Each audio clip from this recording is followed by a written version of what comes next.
Hi, I wanted to talk to you guys today about the OptLaser PLH 6-watt laser that I purchased. I am very happy with it. It is by far the best laser module that I've had the ability to work with, and I can't give it more high praise. I've had it for about a week now and have been able to do some testing with it, been able to work with it. Had one or two little issues I encountered, but I was able to overcome them. But I wanted to talk to you guys about them because I think this will be a very good add-on for anyone looking to do laser engraving with their X-Carve. And probably the best laser module you can get for the X-Carve. Even at its price point, I think it's competitively priced if you're wanting to get the laser add-on. Right now, I've got some optional extras on mine that I'm going to talk about, but the base laser module, which is this guy here minus this docking station, is $500 at its current price. And then you can 3D print or buy their mount, so you can get into this laser for about $520 to $550. Which is about the same price as some of the other kits that are available, but this one's all self-contained. And if you want to add accessories to it, like this nose here to protect your laser assembly, which it comes with this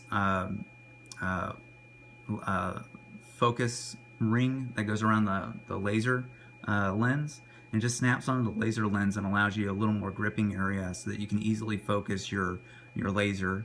It's allowed me to focus it a lot easier at low power, so I can get a nice small beam spot at a low power and then focus it until it starts to actually do some burn, and then really dial in my focus. And then I have the quick attach docking station that they provide. I did have a problem early on with this docking station, which provides a really nice feature in that you can detach and reattach this laser very easily.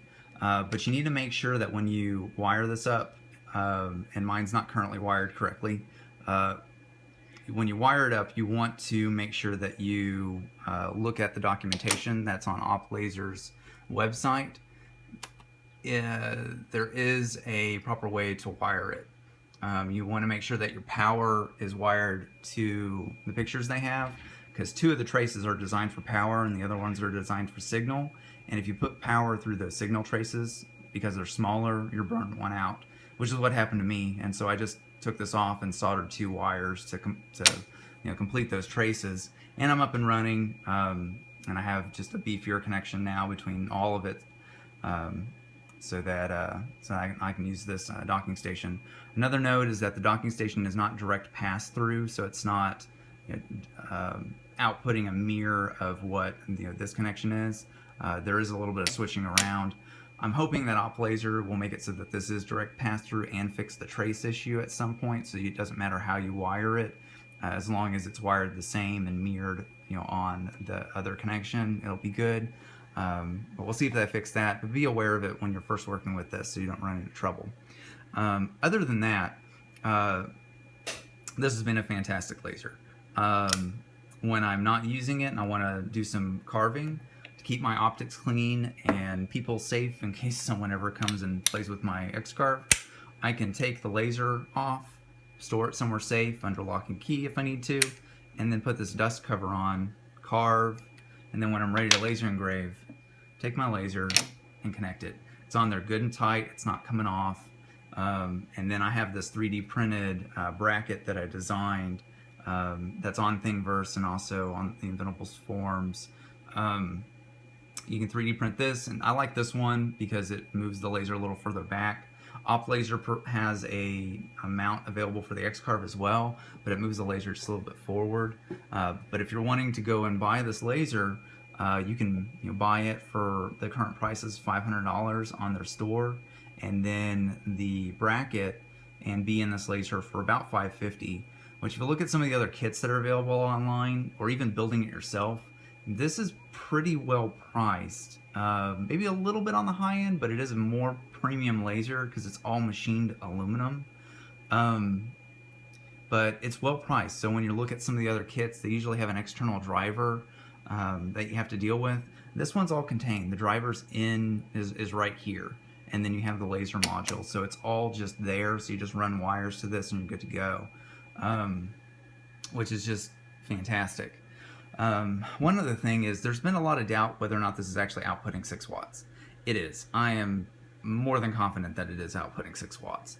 Some of the Chinese lasers, they'll say like 15 watts. They'll burst up to that, but then immediately ramp down to just a few watts. This is not bursting. This is constantly 6 watts. And I've built my own in the past, which is what my laser is replacing. This laser, which uses the same laser diode as the OptLasers laser does. And their documentation and their user manual for this laser head, the PLH3D 6-watt laser, it states what laser module it's using. So if you look through their documentation, yeah, it's using an MBM40 laser diode. This is an MBM40, same size laser diode. And DTR did some really extensive testing on his, and as I recall, there's some other sources I was able to find similar testing, and the laser diode will output 6 watts with the correct driver. And I think I may be even getting more than 6 watts, if not just a little bit, because this isn't as efficient as this laser diode. This housing is cooling this laser diode much better than mine is, and so it's able to operate a little bit more efficiently at the very least. And then it has a much better driver than mine does, which can account for some additional efficiency and output. So I'm getting some really good engraving, especially with laser mode. So like this is a carve without laser mode, so you have dark edges where it's coming in, the laser's coming in and slowing down, or it's transitioning. Laser mode will ramp down the laser power depending on your feed rate. So when you're coming in and you're zigzagging and scanning an area, when your gantry slows down and you're just pushing full power like you normally would, it's going to burn the edges because you're ramping your speed down, but your laser power isn't ramping down. With laser mode, which is a new feature for Gerbil 1.1F, which I have flashed to my X-Carve X controller, you can use laser mode. And look up laser mode on the Gerbil wiki. There's a lot of info on it, and I'll try and post some info on how I'm doing all this. But I'm getting fantastic results. These are burned at a slower feed rate for a weaker laser that I had, so it's absolutely charring them to death. Then I slowed down my feed rate to 400 and my PWM signal out, which is a range of 0 to 255. So this is about 10% laser power at a feed rate of 400, and some amazing results. I really like the engravings I'm getting, and then I did this at a decent feed rate, and then I bumped up the feed rate by 150% for this, and I could still go a lot faster. The results are still very, very close, and these were all done except for this in laser mode, just to show you some of the burning I was getting. This is the exact same file. The only thing that changed between this little section right here and this little section right here is laser mode. Use laser mode for this, didn't use laser mode for this, and it helped out immensely with the feeds. Anyway, so one other thing you probably want to know is that there are several different lens types for this laser available. There's a single element lens, or a G2 lens, which will give you a little bit more efficiency but a larger beam spot. I personally like the 3-element lenses better because I can get a much smaller beam spot, so I can do some really fine laser work at a fine resolution, and then engrave, even though it's not as efficient. But with 6 watts, I found that I have plenty of power. You can also buy another culminator from them, and be able to run with that. A little bit about how I have this wired up, because there were some concerns about laser safety If you're really concerned, I would definitely get the quick attach docking station. That way you can store your laser safely away, and if you have kids and you're worried about that, then you can store it away. Additionally, I have an IoT relay connected to my M7 mist control on my X controller, and I can turn the power to the laser on by sending M7. So I'm using CNC-JS. There's a Raspberry Pi running in my X controller, so it's all contained in this X controller and then wirelessly connects to my network, which is why I have a power button and not a USB port on the front. But if I send it M7, then I can spin up the laser. So I'm going to send it M7 real quick. And the fan ramps up real nice and slow. And additionally, it doesn't immediately power the laser. There's about I'd say about a 1 to 3 second delay before it powers up the laser. I believe it's right after the fan has kicked on. So you'll hear the laser click on. So if you accidentally fire your laser up, it's gonna be because you clicked it on and did something else. But you'll have a good warning at the very least if anything's happening. But I have to send M7, so I send this M7 command with my current wiring scheme to the laser to power it on. And additionally, I have this connection from my spindle IoT relay set up so that if my laser is off and I want to power up my spindle, then I can send the spindle command and it will turn on the spindle and not shoot the laser because the laser power has not been turned on. But then I can power up the laser. It will turn off power from my spindle and then provide power to the laser so I can use the laser. So I don't have to unplug and change any of my connections. I'm just using these two IoT relays. This IoT relay connected to this one, which is normally on, and then I can click this one on, which is normally off. That powers the laser, and there's a power supply under the table. And a quick overview on how this is wired back here. There is the mist control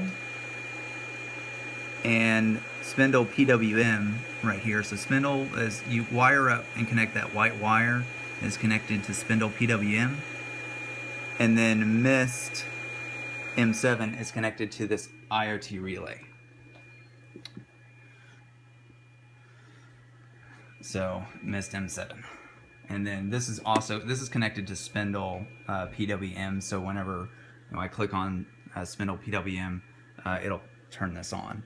And you'd see this go green and green. Anyway, I love these IoT relays. They're really great. That's the other thing you should purchase if you're doing this. It makes life so much easier. Gives you control over turning on and off your X-Carve spindle. Anyway, so those are some of the results I'm getting. I really like the laser module. I really like the quick attach docking station. Just be aware of your polarity, and if you have issues, you can repair one of the traces if you do happen to blow it. But be aware of the polarity of the docking station and how you're wiring it. Follow the guides online, and then. Yeah, if you have any questions, post them to the Inventables forums. They're available here, available there. They're active on the forum right now, so if you have questions, shoot them to them. Hopefully in the next few days, I'll post a little bit more information about how I've put together my X controller. I've got a Raspberry Pi with CNC-JS, which is this nice web interface that I can load G-code into and control my X-Carve. And then I've also got a bore scope so I can see what the laser's engraving or what the spindle's doing. Just a really nice setup for me to work with. And having this OptLasers 6-watt laser has made laser engraving much easier than I've had with some of the other modules I've had in the past. So if you're looking at a laser module and you want to get serious about it, the OptLaser laser is a great laser to jump into. Be sure you buy safety protection, so some decent eye protection. Do not buy the cheap Chinese ones, as seen here. they are not adequate protection. You really want to find a good pair of laser safety goggles. You only get to blow out your eyes technically twice, but that's everything I have for the OptLaser to laser module. If you guys have questions or want to do a laser off, I will challenge anyone to a laser showdown. Just send me your G code and we'll run it on the same material. So MDF is pretty easy to do. It's very standard. So if anyone's wanting to do a laser off with me, shoot me a message or reply to the Inventables post that OptLasers has started, and we'll do a laser showdown. Anyway, I hope you guys find the OptLasers PLH3D 6-watt laser as awesome as I have, and I look forward to seeing what everyone starts laser engraving. Have a good day.